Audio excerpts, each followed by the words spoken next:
Hello everyone, and welcome back to my RP-0 campaign, wherein I try to race everybody into space. So, last episode I was pondering whether I could risk tossing that little baby capsule-y thing based on a meteor cockpit into space. And I've decided, based on the fact that, let me see if, I have no idea whether I'm pronouncing this name right, but Lou Damon beat me to the Kármán line before, and is quite possibly going to beat me to the crewed Kármán line, unless I take some risks. I'm going to take some risks. So here's what we're going to do. We're going, and this is especially vital because I crunched some numbers. It turns out in moderate facility prices are 150% what they normally are, which means that even if I started upgrading the pad now, which I can afford, it would not be done until a ways after Sound and Fury reached orbit. So I'm going to have to go the alternate approach of unlocking some tech nodes instead of going to orbit with Tier 0 technology. So,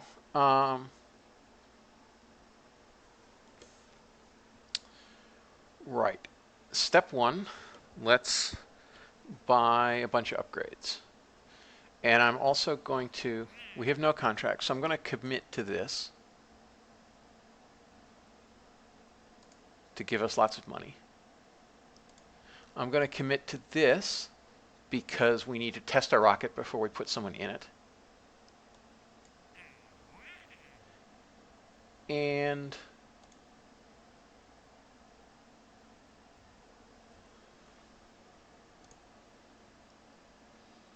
we're not going to touch that. We will complete this contract. So we'll combine it with our actual Kármán line shot, but we'll get the advance. All right. Now we have oodles and oodles and oodles of space bucks. So let's buy a bunch of sciencey upgrades. And I think I want to save a reserve of about 40,000 funds, maybe.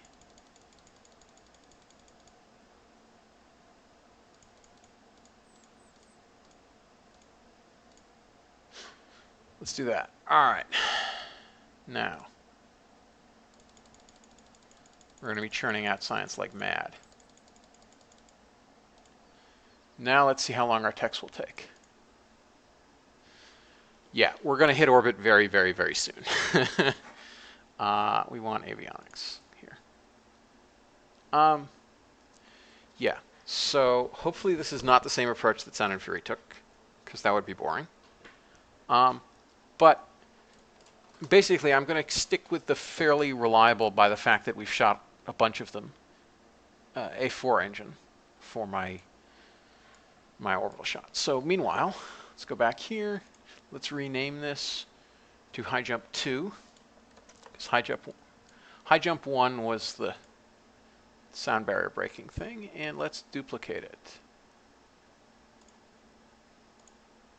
And call it High Jump 3, which will be our actual Kármán line shot.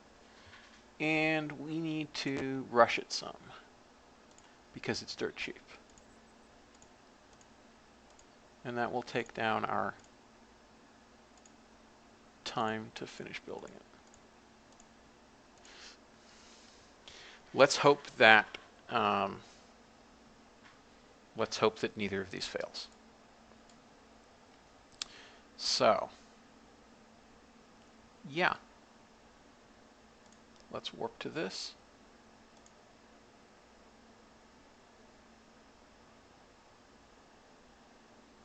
Roll it out. Warp to dawn, because I don't want to do this in the dark. Now, go ahead and launch this. And we want, oh, I didn't change the Kerbal names. All right, next I'm going to hack my save after this episode and give these people real names. We're doing this empty because we want to make sure everything works. So we're going to shoot for space.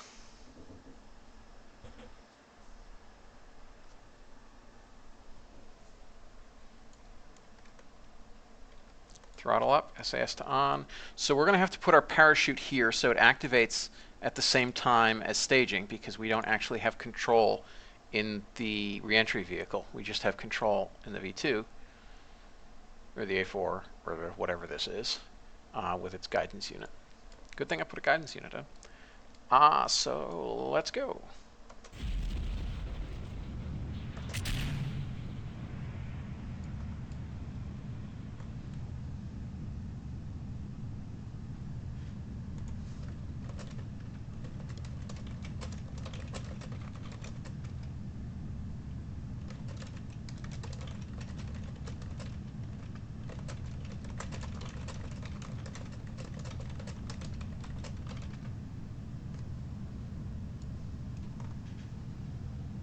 All right, so we're going to try to get up to about 155 kilometer apogee. Or what just happened? Oh, all right. That was me nicking the throttle. So I'm going to be a pain and actually revert that, because that was literally my foot hitting the rudder pedals, which told KSP, hey, there's a joystick involved, which this is an engine that fails enough that I'm not going to feel bad about that. Oh, I also didn't add any pumps. Whatever. See if I can manage to not hit the throttle.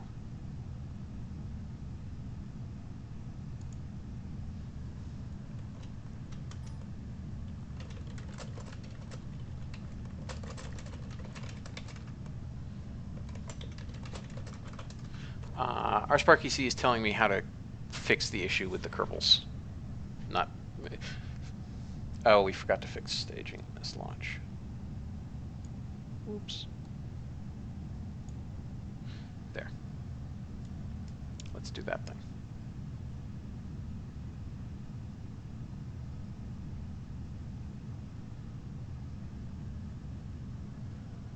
All right.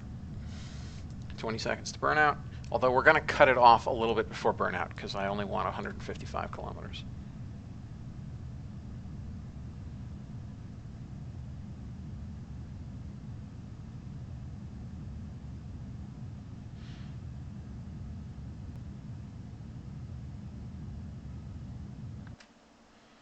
All right. On up we go. Oh, JPL Repo is here. JPL Repo, congrats on the 1.3 release. That is hard work. I know it well, and y'all did great.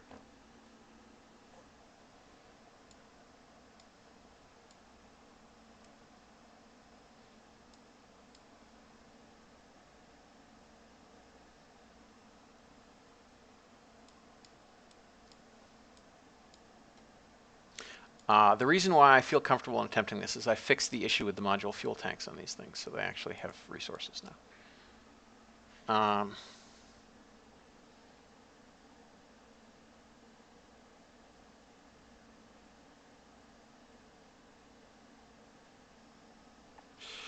All right, we passed the Kármán line. Let's separate our booster stage. Parachute is armed. So we'll go for recovery, assuming we can do this. Uncrewed speed record of 1500, and oh, I got the funds for that mission.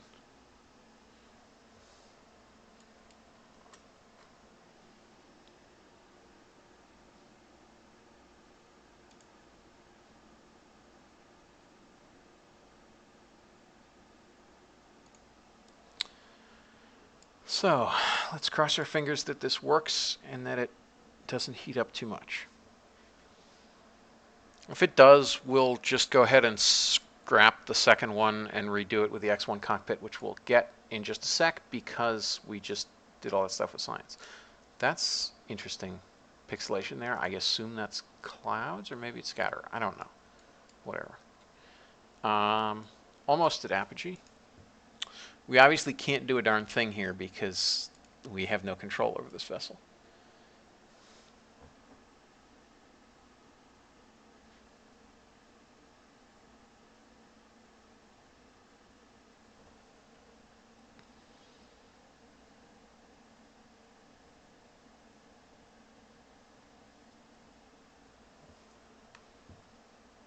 Now let's see whether we survive suborbital reentry.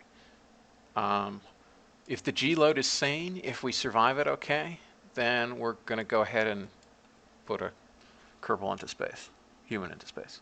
To the person asking whether this is Principia, this is Principia. You can also tell because it says ECI is the navball mode, or centered inertial. We'll snap back to our centered Earth fixed once we pass the Kármán line again.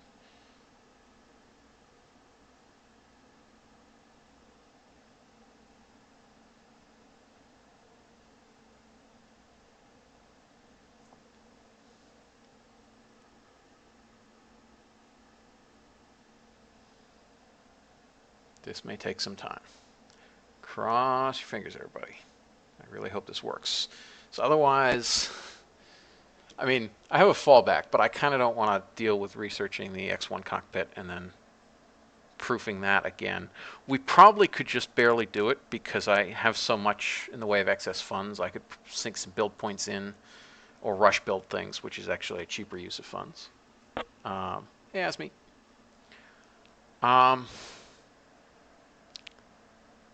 And yeah, we'll see how this works.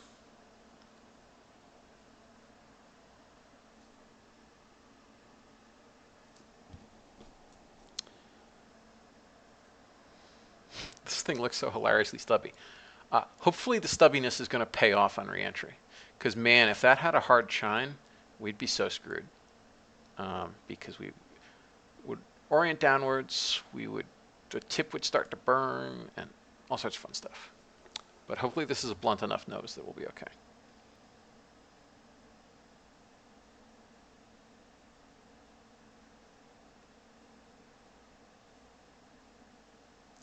And passing the Kármán line on the way down. Speed increasing. About to hit Mach 4. Mach 4.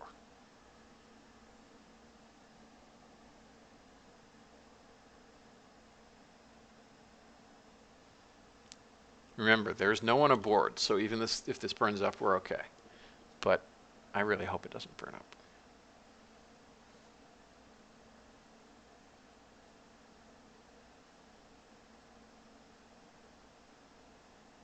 Doop-de-doo. We're basically impersonating a shuttlecock from badminton, and hopefully it'll be okay. The temp gauge is active because I believe it's set. We're close enough to its. Oh, I won't get. Oh, because I don't have temperature debugging info on. But it's because the max skin temp of this thing. Oh, I wasn't even noticing, and we survived pretty well. We're 20 kilometers and not much over Mach 1. We are going in nose first. I was hoping we would spin longer. Hopefully when we have a crew aboard, we'll be better. The temp gauge is because this is close to its maximum skin temperature already, so it's telling us that. I believe I put something in the Bonanza cockpit to avoid that, but that probably never got applied to this cockpit. So we're under the stratosphere, we're subsonic. So yes, this reentry vehicle actually worked very successfully. Which is shocking. I really kind of expected some problems. I wanted it to pitch around a lot more. Let me see what the max Gs were anyway. Almost 12 Gs. Well, that's survivable. I mean, Mercury's suborbitals were 11 G. 12 G isn't that bad. Drogue out. I'm going to stabilize.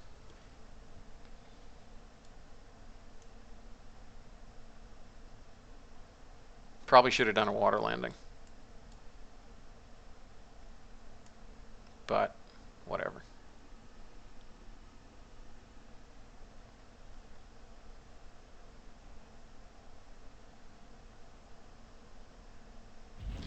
Drogue fully out. We'll slow down even more.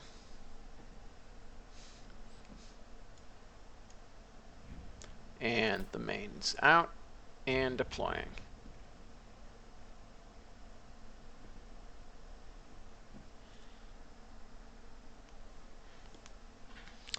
Well, this is nice. Let's warp on down.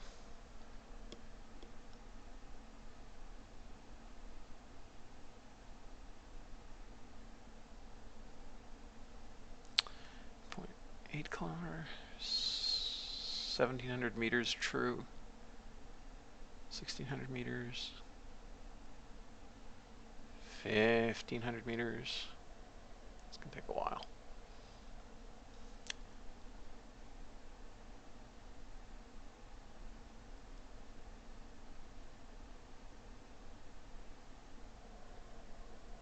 And also, hey, 12 Gs is better than like the 19 Gs that Russian crew suffered on a Soyuz abort. So there's always that. Asme, there is indeed oxygen aboard. As you can see here, there's oxygen. 500 meters. 400 meters.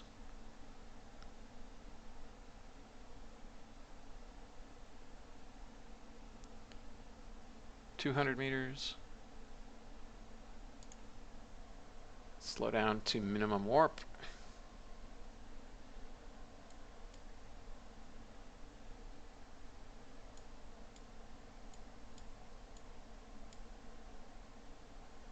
$40 Man, I hope this works. Perfection. We have returned successfully from space. We get some money. And let's recover this. So I would call that human rated for 1950s. It was, so I believe, I asked about the 19G abort. I believe the 19Gs wasn't from the escape system, it was from the suborbital reentry that occurred afterwards. But it might have been from the escape system itself. Actually, Asme probably knows this better than I do anyway. Oh, we even got some science. That's great. Let's buy some stuff with that science. We've already unlocked this and this. Let's unlock this, because we're going to need the tanks.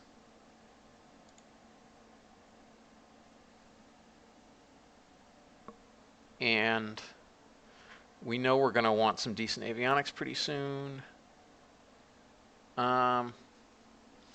But I might want to save up for survivability, because I really want some heat shields soon.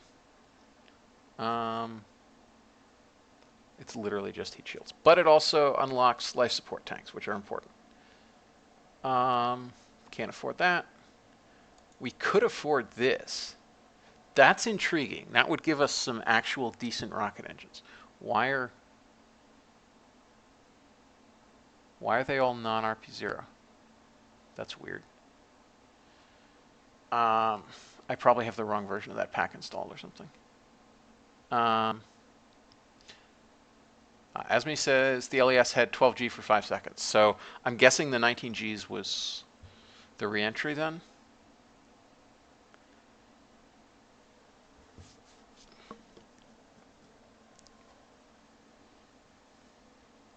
Yes, I definitely want to do an early moonshot. Well, all these choices are good choices.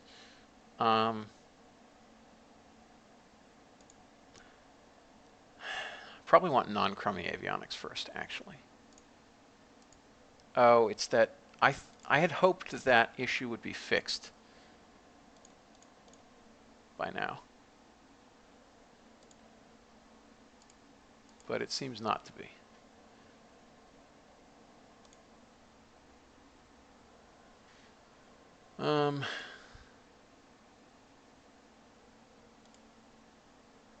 Will it let me do it now? Yes. All right. So we can spend one more upgrade point. Let me go ahead and do that now. The marginal increase in R&D is not much.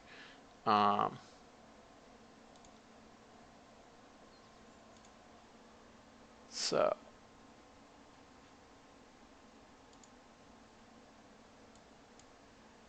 oh yeah, I should sync now, shouldn't I? Oops.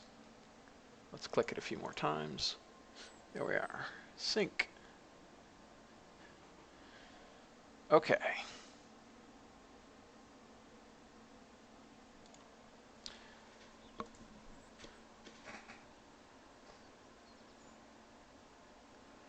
Well, look at tech. How are we doing? 60 days to that. So we can start designing our orbital craft in 60 days. Although I could actually start now and just assume the payload, but we'll just do it in 60 days. That's fine. How much would duplicating this cost? Not very much. So we're going to have this hanging around just in case.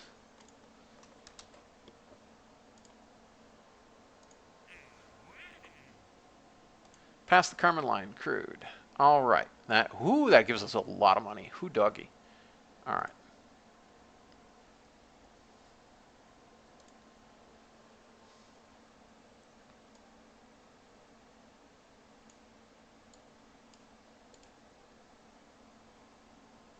It's a lot of money. That's a crap ton of money. That's fairly cheap, but I still don't need to do it yet. Although I kind of want...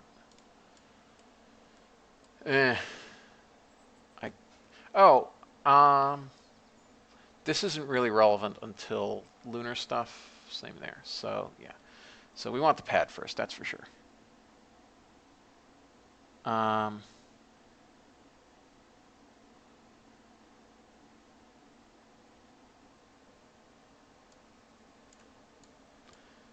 So let's warp to this and hope that Jebediah Kerman survives his first trip into space.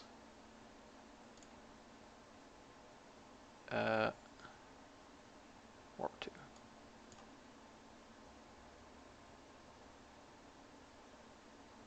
Roll it out.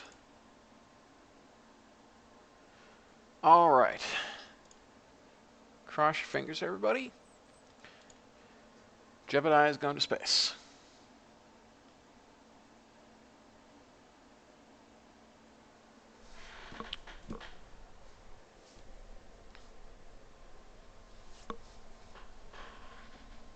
So Specimen Sif asks why not design and build the rocket and then put stuff on afterwards. The reason for that is because we're also going to need it for the avionics on the booster, which would also not be that big of a modification. But I'm not going to try to hack that. We'll have plenty of time. We'll have ridiculous quantity of time. Oh, didn't I get a big advance anyway? What's funding like? Oh yeah, I can almost pay for the launch pad already. That's fine. Once this completes, we should be able to pay for the launch pad. So everything looks good to me. We have resources. Engine on. Good thrust. Up we go.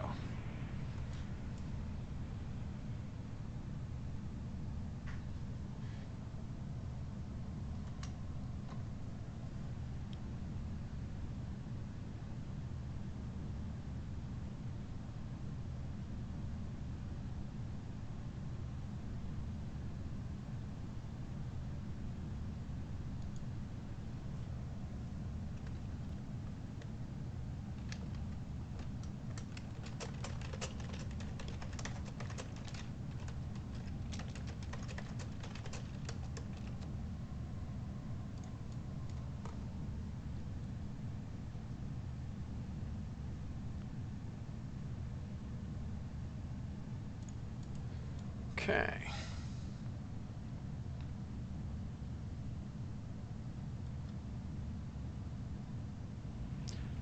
Whoa, what's going on there?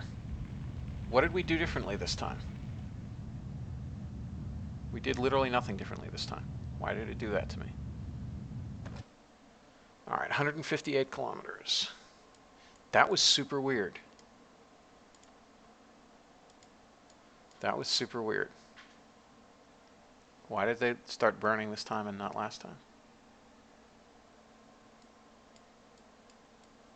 Oh, the people on chat are saying there's something in the water that I can recover next time.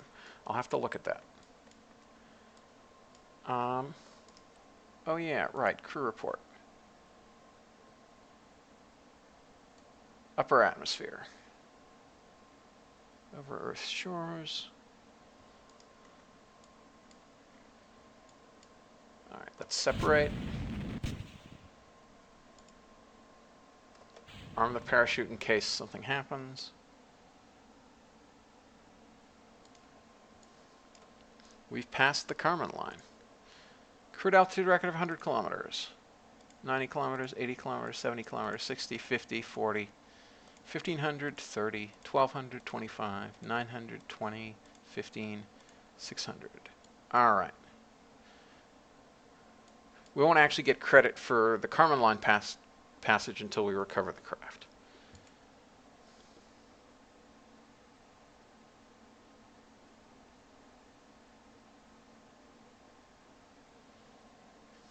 It remains super weird to me that those fins started burning during this ascent and not the last one, unless they were actually the SEP motors burning, in which case it would be a voxelization issue that they weren't properly being shielded by the fairing.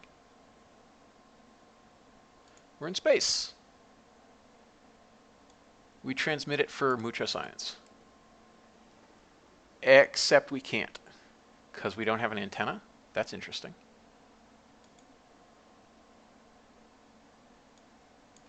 Oh, of course. Right, because our antenna was on the guidance unit. Weird. This really should have a SPU and antenna, but it seems not to. Well, we can fix that in a patch later.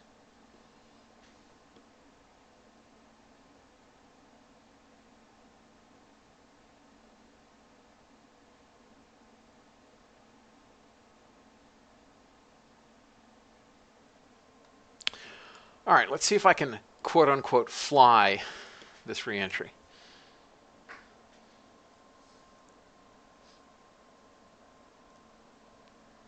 Well, that's officially the crude altitude record of this Race into Space campaign, 154 kilometers even. It's up to the rest of you guys to beat it. Crew count record, 1 crew. Man, that's a lot of money. All right, let's go ahead and scrap this thing because we don't need it anymore. Actually, no, let's not scrap it until we successfully land. Because if something happens during reentry, then... Pap asks, does it count if the crew doesn't come home? Yes, because of how that record works, I think. You still put someone in space, even if they don't come back.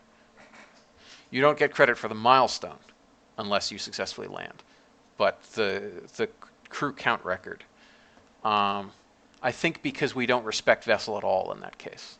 We don't try to track vessel because it would be, I think I talked to Nightingale, I think it's ridiculously expensive if you try to track vessel for that thing. Because they're always running. They're silent contracts.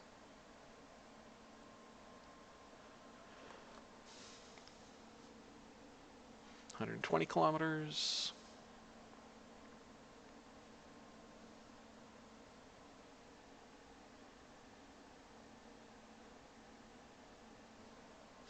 Oh yes, it's possible that question of does it count was sarcastic.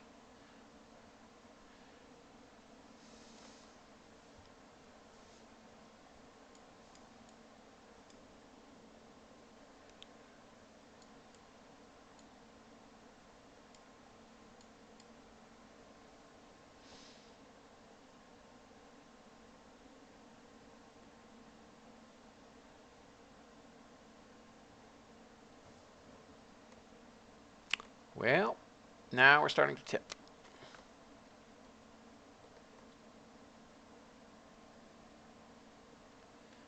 Now let's try to do our best shuttlecock impression.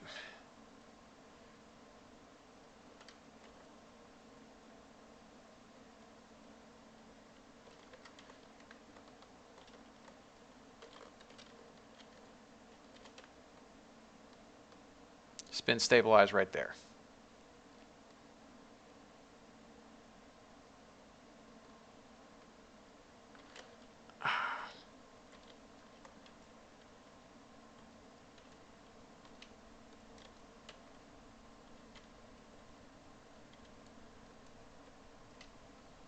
Whoops, that G loading is getting a little high.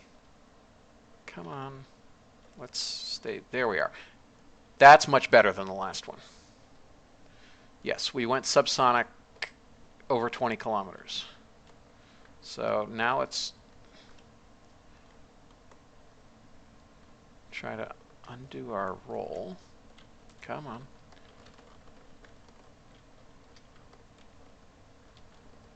Come on. There we are. All right, now we can actually fly this thing. This is the 90 line. Let's try to head towards the Space Center if we can.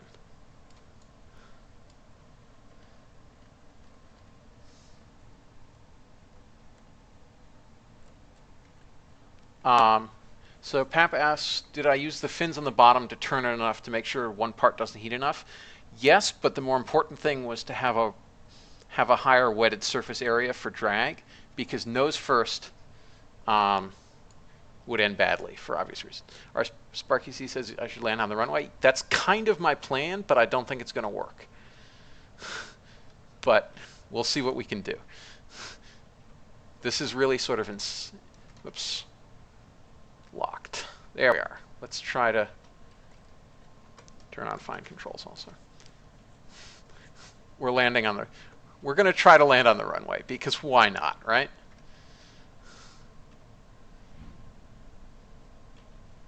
Oh, we're not going to make it, I don't think. No, because the parachute came out. If I were more careful, if I hadn't already armed the parachute,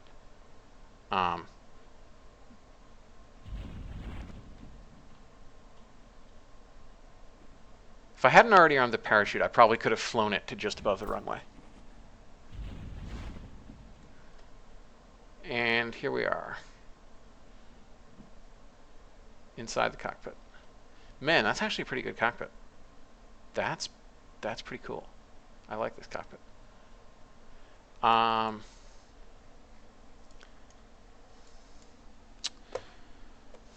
We didn't even use that much oxygen, did we? We used just shy of 3 liters of oxygen.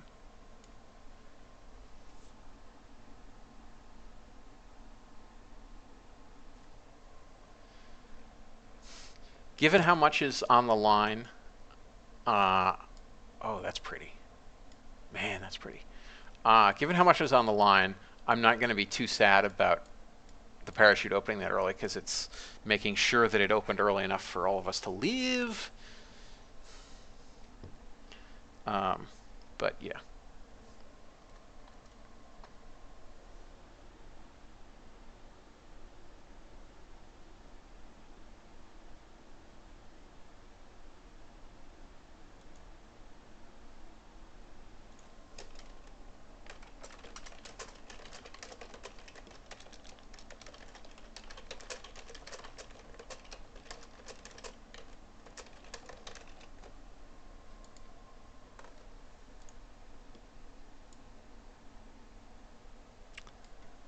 Oh, right. Let's warp some time.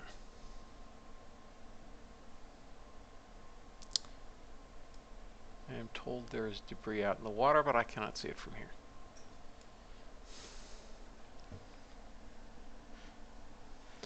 Okay. I'm beginning to breathe easier, because I really didn't want to lose an astronaut, especially not at this point in the career. But I'm told to look north where the debris might be. I don't see any debris to the north. But yeah, I really didn't think this would work because that thing can only survive 450 degrees worth of skin temperature. So, yeah.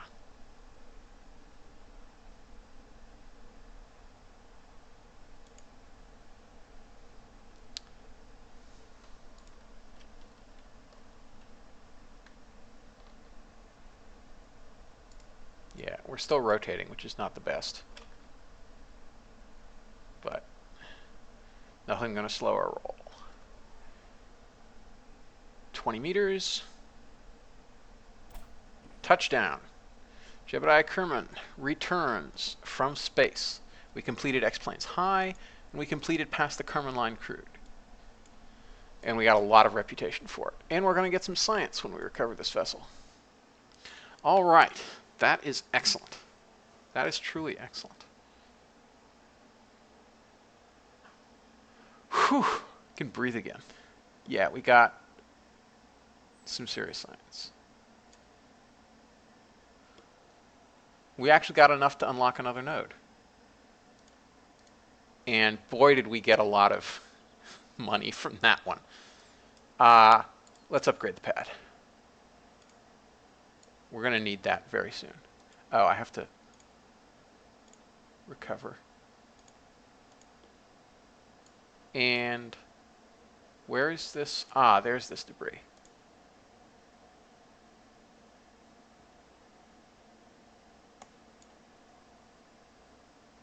Oh, huh.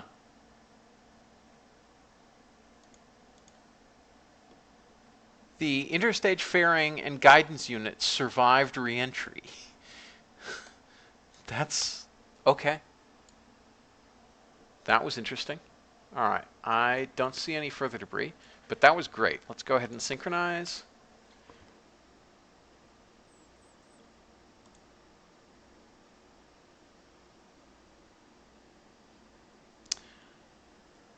All right, so yes, definitely got there first, unless our Sparky C can break the Karen line in the next 10 days of his playthrough.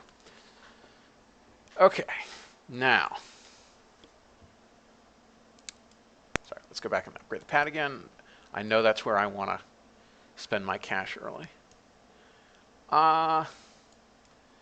And you know what? Let's upgrade our build points too.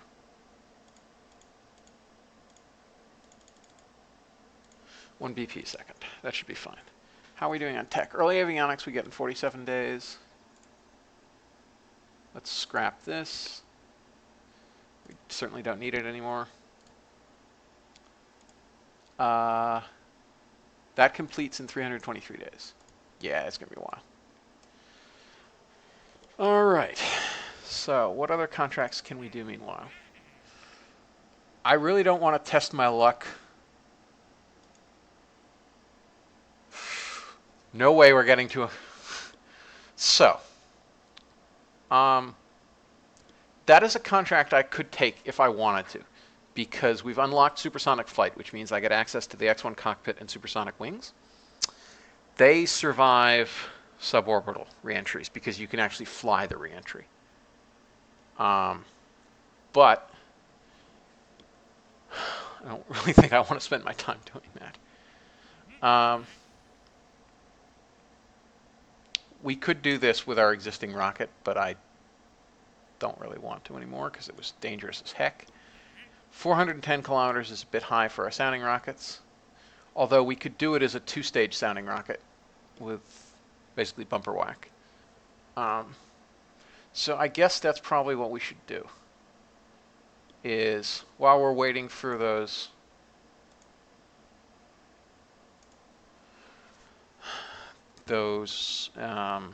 techs to unlock, we'll just launch a sounding rocket.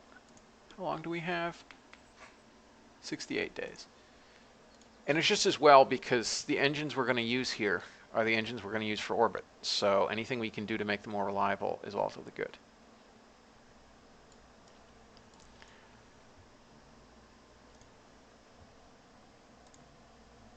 So let's load up our Archer.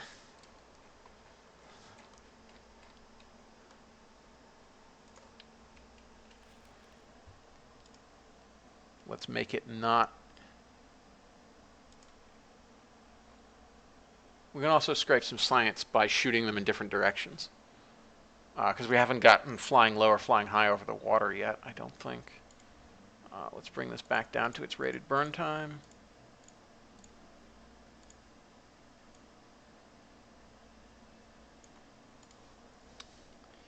It's an acceptable quantity of delta V.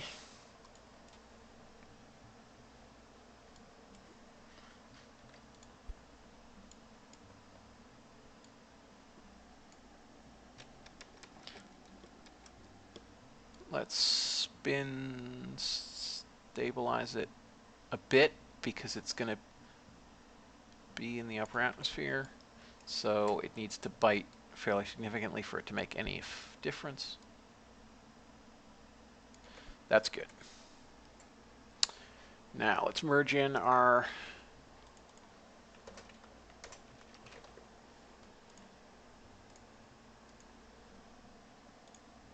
under thingy from here.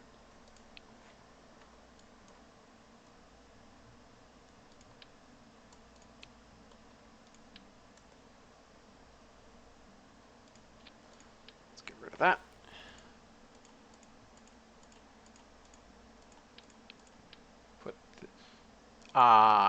We now actually need real fairings. This needs to be 2 nodes. Actually, we can probably get it 3 nodes. It's probably better. Where's conic? It's going to be over in here.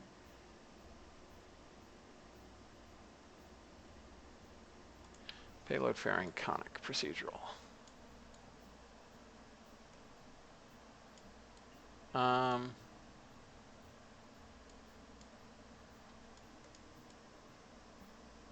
That's a weird orientation for 3 nodes.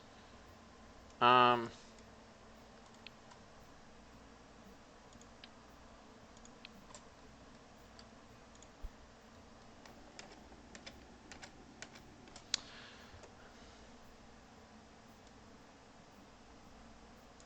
think that's going to be correct. Let's find out. Where did I put the side? I put that fairing side somewhere, didn't I? Did I toss it? Maybe I tossed it.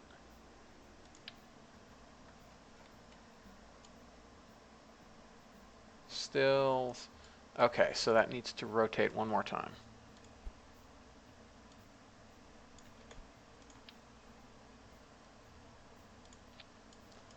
Yes. Okay, and change the texture. Oh, there's only one of them. Well, that's less than optimal. Shrink the height.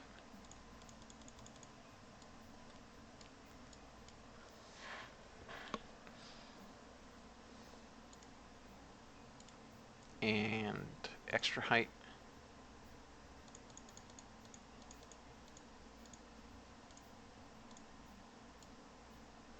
That looks just about right to me.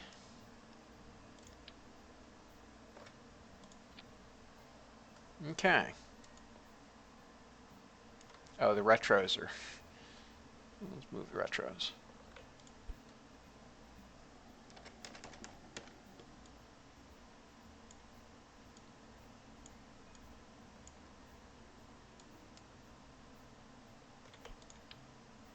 The retros are fine now. All right.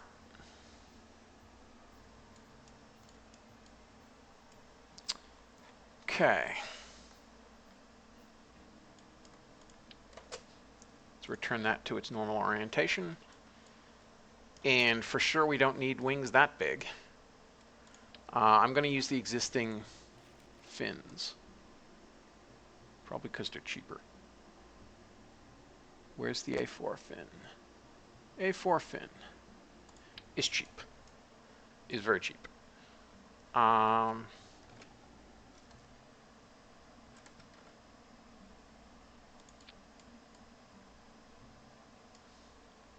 on the pumps.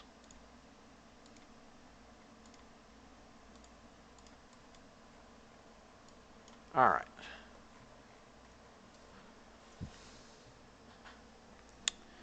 So let's examine our staging. We need to hot stage this, that's for sure. So I think this is going to be correct.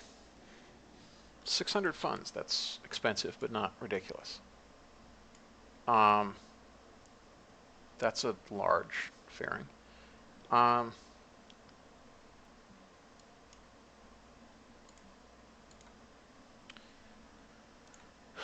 think I don't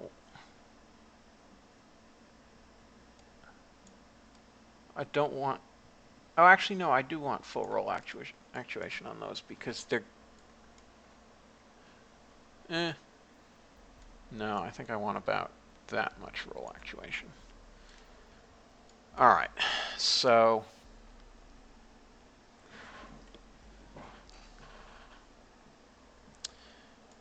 here we are. This is our version of bumper whack. It's got quite a bit of delta V. We'll probably go over 1,000 kilometers, I think. Staging looked correct to me. This is that engine, yes. All right. So we're going to build a couple of them. And now let's go ahead and accept that contract. So the advance will cover it.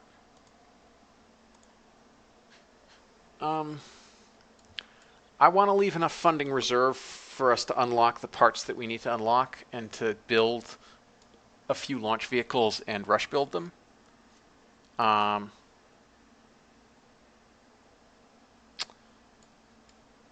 And so let's, how long is that going to take to build? Not very long, I don't think. 14 days.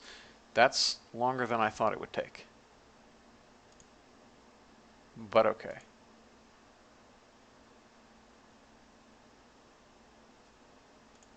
Roll out.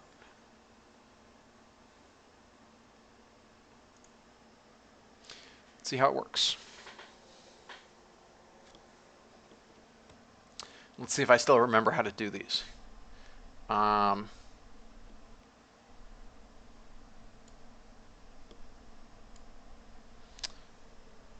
So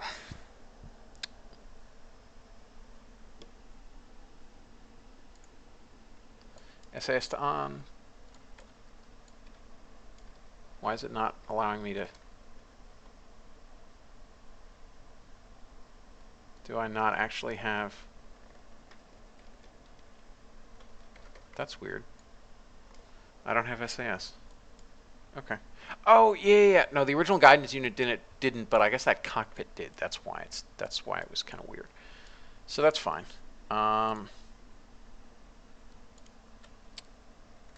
Light the engine. Stage. And we'll keep locked on 90.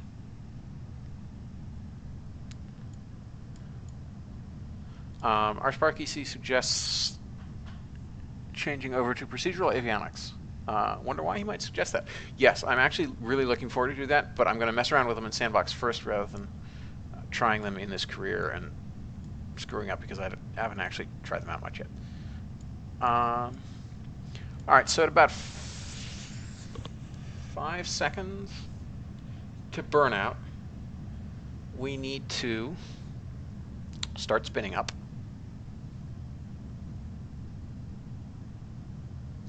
And we're going to spin up clockwise, I believe. Let's hope we don't have a failure.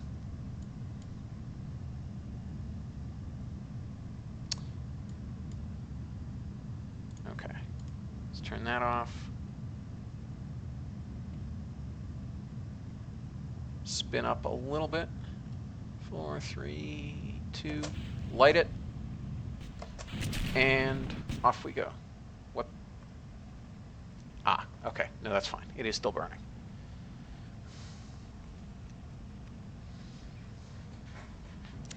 And we are spin stabilized. Let's see how high we get.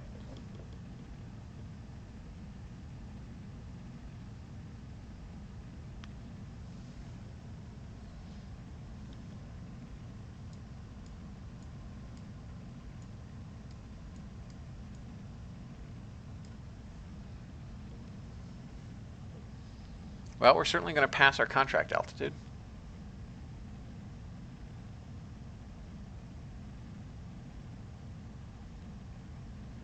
That was an interesting thing the Cloudsters did, but that's fine.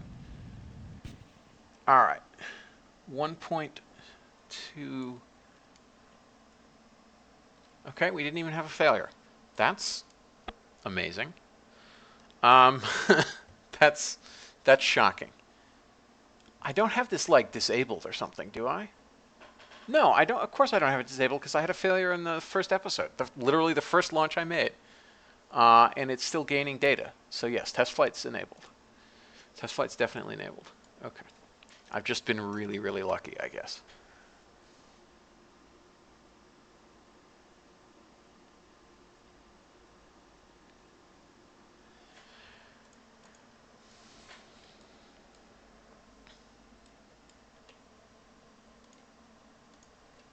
You've already got all that science.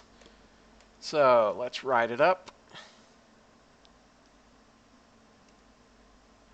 Oops, we can do science.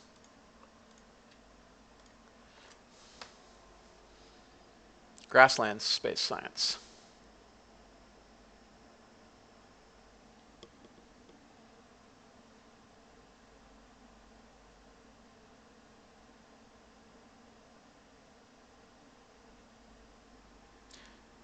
Now, if I really cared about high-sounding rocket records, I would do like a 3-stage version of this and not just reuse this archer. But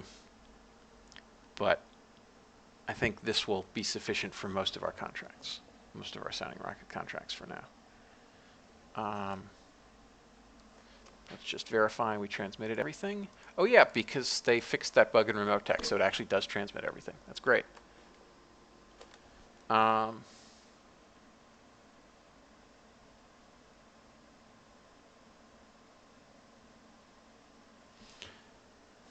Spinny, spinny, spinny. We're still over the grasslands. 1,000 kilometers. That's cool. We're still going 1,200 meters per second upwards.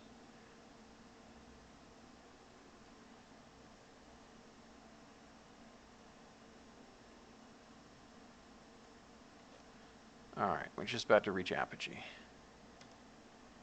1 minute to apogee.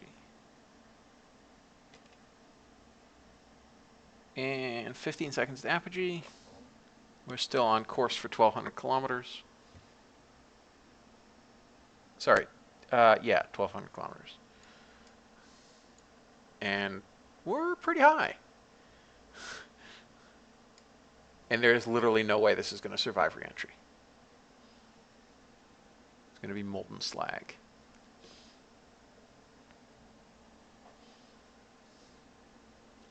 All right, so let's look at all the things we got.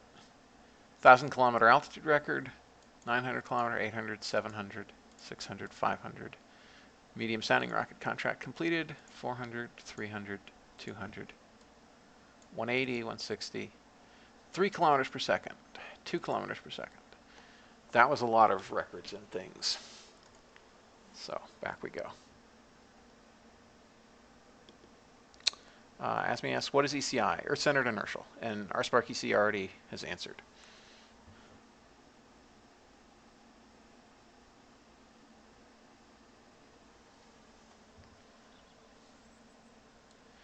All right. We'll sync again. And yeah. How far away are we from our tech? Still 33 days. So the high, we're not going to reach that with a... We probably wouldn't even reach that with a 3-stage thing unless I did some tricks. But that will easily hit again. So I think I'm going to leave it there for this episode. I might grind out some more sounding rockets off screen. So yeah, thank you everybody for watching. I hope you enjoyed this episode. I hope even if you're not rooting for me, you're rooting for one of our fine competitors. and I will see you again soon. Bye-bye.